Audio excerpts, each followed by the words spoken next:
how to make ebook in Canva. So first, open up Canva and then just click on templates here at the left side. Then type in ebook.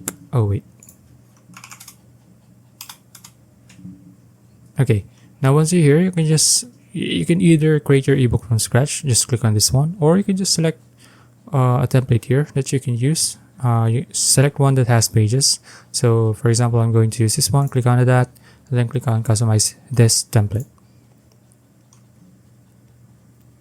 Okay, now once you're here, you can begin customizing it however you want. Let's say you want your ebook to be colorful, you can do that. Change the colors up. And then if you want to change the photos, you can just select the element, then delete that. And then you can just select another photo,